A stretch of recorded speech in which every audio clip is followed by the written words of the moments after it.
Hello everyone, I am Violet. I am a TV journalist and I also create videos on YouTube. Today I would like to open another subject about the dangers that we can meet outside in the street or in any other environment in a world that is more and more unbalanced and in a world where psychical problems are growing for different reasons. But yeah, I would like to talk about aggressivity and the dangers that we can encounter um, in the street, especially or outside. Yeah, I think this is a problem that people are aware of, but they don't pay enough attention to it, and they are not totally aware of the importance of it.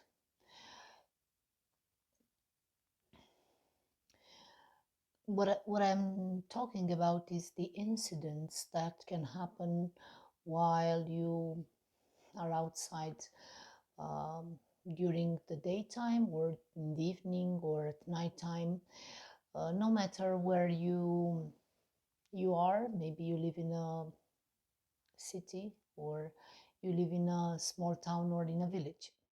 So you go out for a walk or you go out for shopping, and you can meet aggressive people, um, who are trying to steal something or who have um, something to reproach you, or some reason to get into a conflict with you. Mm, it's classical. It happens to any of us, or um, maybe it has never happened to you, but you've seen such situations. They are kind of ordinary, but they can escalate and they can be dangerous. And this is where we should be aware, and this is where we should pay attention. Um, of course, I also documented for this subject, and I've seen other YouTube creators who are specialized in self-defense and self-defense techniques, and also psychologists who say that the best tactic of winning an argument or a confrontation is not getting into it. That's it. And they even say, uh, those specialists, that uh, 99% of the conflicts would be avoided, would not happen if people didn't get into them. So this is a problem, that we are not taking into account the signs that we are seeing. And I was watching such YouTube creator who was, he's kind of a specialist in this kind of stuff and self-defense, and he said that, for instance, if you get to notice an aggressive group into a bus, and if you notice this and you still have time to go down and get back, then you should do that. Don't get into that situation. Or maybe you see in the street of a group of aggressive people, okay, then just try to avoid them, cross the street, avoid you know getting too close to them. And this is how you can avoid conflict. Yeah, they also talk about, what if they challenge you, what if they try to provoke you, what if they insist on escalating the conflict. That's another discussion that is more difficult to deal with, and that implies that you actually might be prepared for a confrontation. and this is not easy. um, yeah, but it can happen. What does it mean being prepared? It means a lot, and it's not easy. It means being physically prepared. It means being able to master some self-defense techniques. Maybe you are taking some martial arts classes or something similar. So, or you have some, you know, like something like a paralyzing spray or something like this with you in order to defend yourselves. Anyway, no matter which is the technique that you are using in order to defend yourself, you should know how to use it. You should be prepared for using it. But still the best way is to avoid. And in order to avoid problems, I think, and I think everybody knows, but sometimes we tend to not to respect this, is avoiding isolated places, especially at night or in the evening, but also at daytime.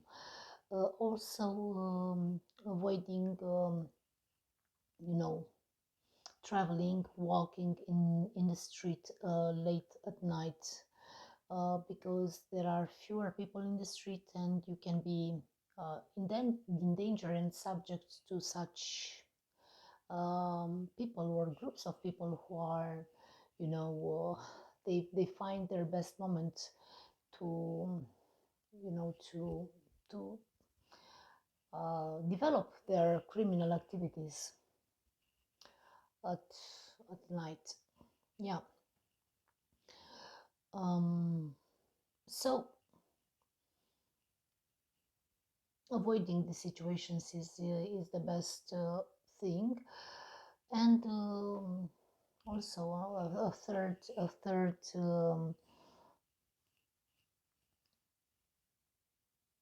mm, means that you can use is being very attentive around you in any moment, anywhere you find yourself. Uh, that doesn't mean that you have to stay tensed and scared all the time, but just pay attention, because nowadays people are not like they used to be in the past, like our parents or grandparents might relate us that there was a lot of safety and normality. No, it's no longer like this. People, especially because of this urban environment, living in the city, uh, the challenges that we all meet in order to survive. This has increased the rate of criminality and the potential of, these bad things happening. So that's why I think we should be aware and pay a lot of attention all the time. Being aware that there are uh, people who are not psychologically balanced, or there are people who um, are profiled and are um, specialists into criminality, and they earn their living by doing all sorts of criminal acts, unfortunately. Of course, some of them maybe they deal with the justice and the police. Others are hiding so well that they don't. So that's why I think we should pay a lot of attention around us. And I myself have to admit that when I worked in television, I used to stay in the television institution until pretty late at night. And I was coming back home with the last subway train, or uh, just coming back very late at night.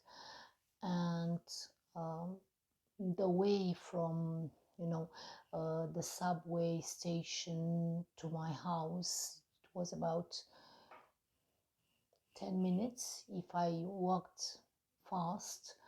And it was quite challenging sometimes if it was like 11 o'clock p.m., 11 o'clock that night, and especially in the winter when it's so dark, and it was so isolated, so empty. There was nobody in the street, and it was really, it was potential of danger. It was really challenging, and sometimes I had to pay a lot of attention, and I noticed some, dangerous groups, and I had to uh, just hide, or avoid them, totally avoid them, do something in order to totally avoid them.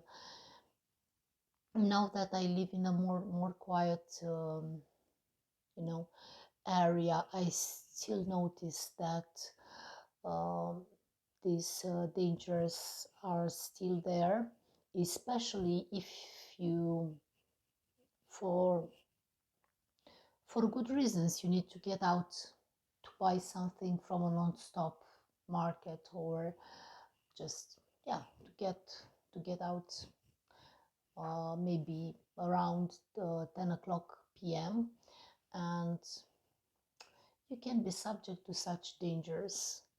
I've seen really suspect groups of young people, especially, and they are not totally inoffensive.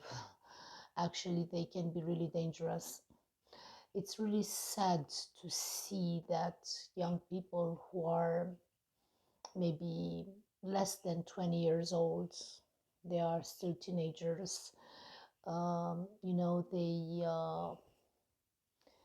chose the path of criminality at a time in their lives when they are, strong physically and psychologically.